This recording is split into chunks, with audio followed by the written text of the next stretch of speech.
Here, we have cameras throughout our whole building so we can see who's coming in and who's going out. Sometimes a short visit can go a long way. These guys right here take care of our building. That's the goal today for Captain Ron Johnson of the Missouri State Highway Patrol. This is Lindsay. Lindsay, this is Waswa. When he first walked in the door, there was, kind of an uncertainty. Some of our cars have lights on the top, like that one there. He's spending the day as a mentor for a 12-year-old boy on a journey. And in this room here is where we process when people come in. A journey that began almost 8,000 miles away. He was living in just deplorable conditions. When Roxanne Robbins first met Waswa on a mission trip to Uganda, he was in bad shape. At that point, he was almost emaciated. He was just a skeleton. And I remember buying him a Coke and a bottle, and he couldn't lift it. Few so young have been through so much. Just 4 years old, Waswa was suffering from malnutrition while his grandmother tried to do everything she could for him. I lived with her because my parents died. Both of them died when I was 4 years old, and so did my twin brother.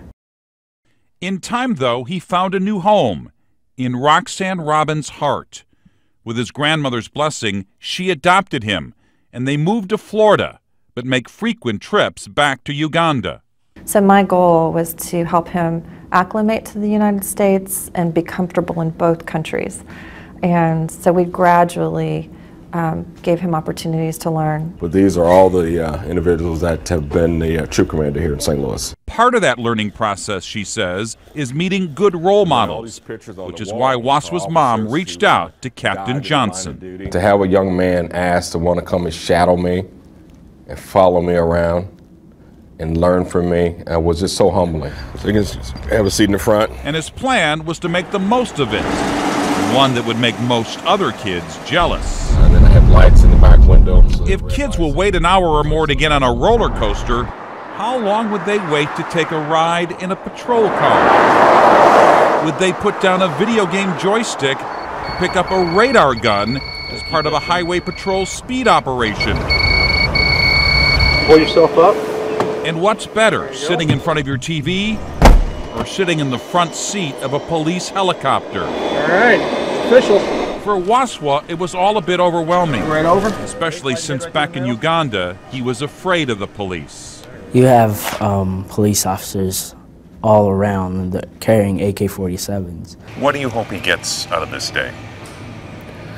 I hope he gets to know that in America, that there is a trust and that police are here to help and make communities better. Also on the Captain Johnson tour was the City Police Mounted Patrol and a meet and greet with both St. Louis Police Chief Sam Dotson. We have 6 horses here. And St. Louis County Police Chief John Belmar.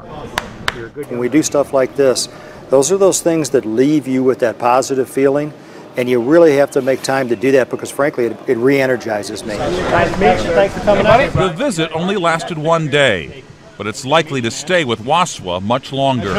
He told us that he learned a valuable lesson from Captain Johnson. But we just need to make sure we're providing the best service to the public. About what life is supposed to be about in America. It's not just about your color, but about your character. Guys, this is Waswa. He's going to be spending the day with us. Right. Waswa began the day with hesitation. How you doing, bud? And finished it with hope. I reached out to shake his hand, and he opened up his arms and gave me a hug. And for one young man on an incredible journey, all right, thank you, buddy. Captain Johnson has faith that the end of this day will be just the beginning. Boy, it's just a little effort. Look how far it goes.